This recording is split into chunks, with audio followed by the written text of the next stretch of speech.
বন্ধুরা, নমস্কার সবাইকে। কেমন আছেন? আশা করি সবাই ভালো আছেন। আমিও ভালো আছি। আমার নতুন ব্লগে আপনাদের সবাইকে স্বাগত জানাই। আমি আজ বানাতে চলেছি একদম বিয়েবাড়ি স্টাইলে মিক্স ভেজ রেসিপি। তো চলুন আমাদের পাশে থাকুন, আমরা ভিডিওটা শুরু করি। তো চলুন আজকের আমাদের মিক্স ভেজ রেসিপিটা কীভাবে করবেন বা বানাবেন দেখে নিন।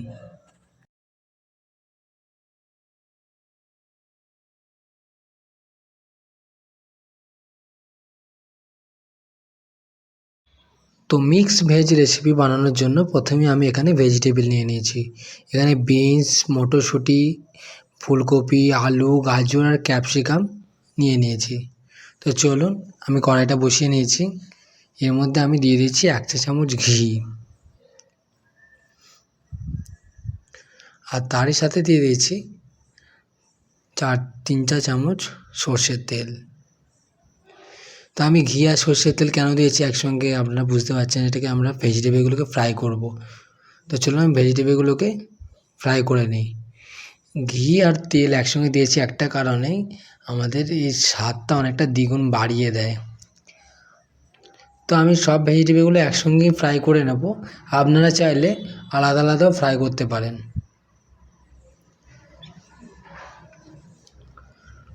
তো চলুন আমি এটা ফ্রাই করে নিই, ভালো করে মিশিয়ে নিচ্ছি।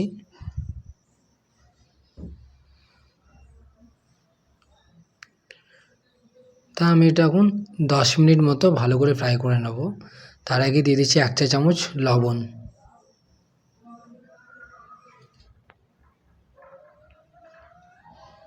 এখন আমার ফ্রাই হয়ে গেছে, আমি এটা নামিয়ে নিচ্ছি।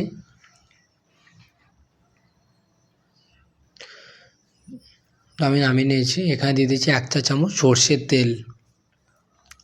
এবার আমি 100 গ্রাম পরিমাণে পনির নিয়েছি, সেটাকেও ফ্রাই করে নিচ্ছি।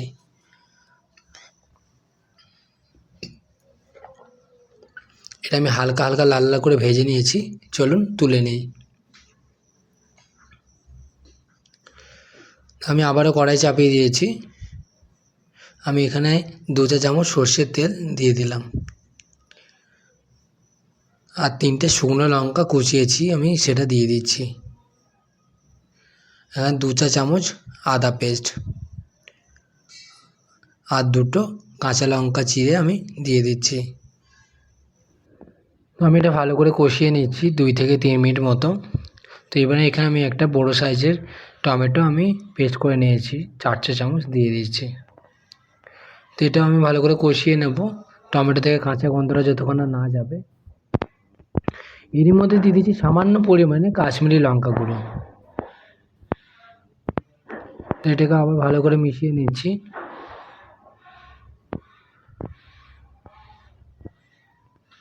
তো এবার আগে থাকতে করে রেখেছি আমি কাজু বাদাম, চালমগজ, পোস্ত আর 1 কাপ দই আমি একসঙ্গে পেস্ট করে নিয়েছি।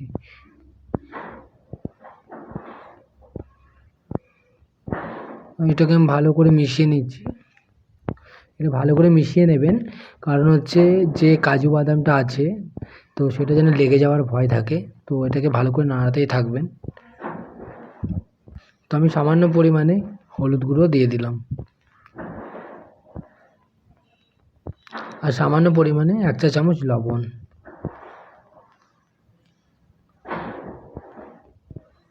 তো আমি ভালো করে আবারও কষিয়ে নিচ্ছি এটাকে। এবার ফ্রাই করে রাখা ভেজিটেবলগুলো আমি দিয়ে দিচ্ছি।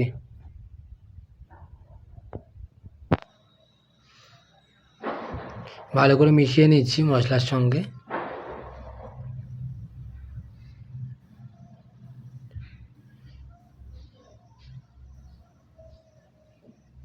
তো আমি এখানে সামান্য পরিমাণে একটু জল দিয়ে দিলাম,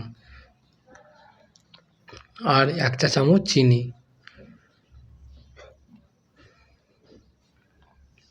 ভালো করে কষানোর জন্য আমি 5 মিনিট মতো ঢাকা দিয়ে দিচ্ছি। তো চলুন আমি 5 মিনিট হয়ে গেছে, ঢাকনাটা খুলে নিলাম। তো দেখুন এটা আমার অনেকটা হয়ে এসছে। তো আমি এখানে সামান্য পরিমাণে একটু জল দিয়ে দিলাম।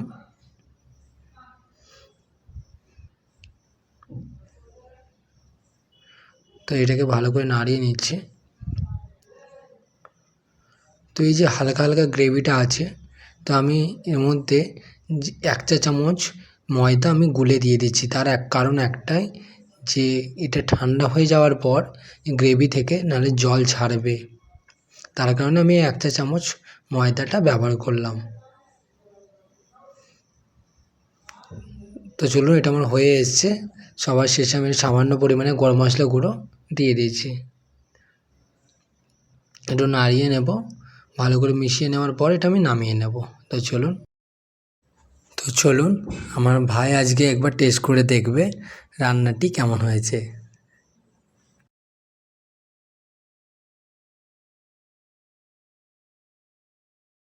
এটা করব না, আমার ভাই টেস্ট করে দেখবে যে কেমন হয়েছে। তো চলো তুমি টেস্টটা করে দেখো। চলো আমি একটু খেয়ে দেখি কেমন হয়েছে। ভালো, খুব সুন্দর হয়েছে। আপনারা চাইলে একটু বাড়িতে করে দেখবেন একবার, পুরো বিয়ে বাড়ির মতো লাগছে এটা। এই রান্নাটা একদম ঘরোয়া পদ্ধতিতে, মানে বেশিক্ষণ টাইমও লাগবে না, অল্প সময়ের মধ্যে হয়ে যাবে। আপনারাও চাইলে একবার করে দেখবেন বাড়িতে, খুব ভালো লাগবে। তো ভিডিওটা আজ আমরা এখানেই শেষ করছি। ভিডিওটি ভালো লাগলে অবশ্যই লাইক, সাবস্ক্রাইব এবং কমেন্ট করে দেবেন, আর আমাদের পাশে থাকবেন। আবার দেখা হবে পরের ভিডিওতে। টাটা।